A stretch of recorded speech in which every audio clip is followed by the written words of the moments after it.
साताऱ्याच्या मान तालुक्यातील दहिवडी नगरपंचायतीच्या उपनगराध्यक्षपदी राज्याचे ग्रामविकास मंत्री जयकुमार गोरे व सातारा जिल्हा बँकेचे संचालक शेखरभाऊ गोरे यांच्या भगिनी असलेल्या सुरेखा पकाले यांची उपनगराध्यक्षपदी बिनविरोध निवड करण्यात आली। नुकताच रक्षाबंधनाचा सण येऊन ठेपलेला असतानाच सुरेखा पकाले यांना उपनगराध्यक्ष पदाची संधी देऊन भावांनी बहिणीला उपनगराध्यक्ष पदाची अनोखी भेट दिल्याने चर्चेचा विषय ठरला आहे। गेल्या काही दिवसापूर्वी मावळचे उपनगराध्यक्ष राजेंद्र साळुंके यांनी उपनगराध्यक्ष पदाचा राजीनामा दिल्यानंतर सुरेखा पकाले यांनी उपनगराध्यक्ष पदाची संधी मिळणार असल्याची बातमी सातारा न्यूजने प्रसिद्ध केली होती।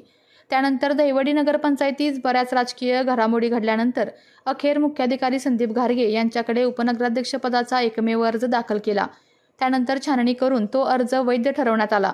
उपविभागीय अधिकारी तथा पीठासीन अधिकारी उज्ज्वला गाडेकर यांच्या अध्यक्षतेखाली झालेल्या बैठकीत सुरेखा पकाले यांची बिनविरोध निवड झाल्याचे घोषित करण्यात आले। सुरेखा पकाले यांची बिनविरोध निवड झाल्यानंतर नगरपंचायत परिसरात कार्यकर्त्यांनी फटाक्यांच्या आतिषबाजीसह जल्लोष व्यक्त केला।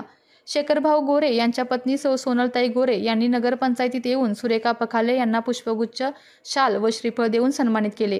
यावेळी नगराध्यक्ष नीलम अतुल जाधव, नगरसेविका मोनिका गुंडगे, वर्षा राणी सावंत, सुप्रिया जाधव, राणी अवघडे, विजया जाधव, नगरसेवक शैलेंद्र खरात, धनाजी जाधव, रुपेश मोरे, राजेंद्र साळुंके, शेखरभाऊ गोरे, प्रतिष्ठानचे अध्यक्ष राजेंद्र जाधव, माजी सभापती अतुल जाधव, राष्ट्रवादीचे तालुकाध्यक्ष बाळासाहेब सावंत, दत्तात्रय घाडगे यांच्यासह शेखरभाऊ गोरे प्रतिष्ठानचे सदस्य, कार्यकर्ते मोठ्या संख्येने उपस्थित होते।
आपल्या तालुक्यातील जिल्ह्यातील बातम्या सर्वप्रथम पाहण्यासाठी आजच सातारा न्यूजला YouTube चॅनलवर सबस्क्राइब करा, लाईक करा, शेअर करा आणि बेल आयकॉन प्रेस करायला विसरू नका।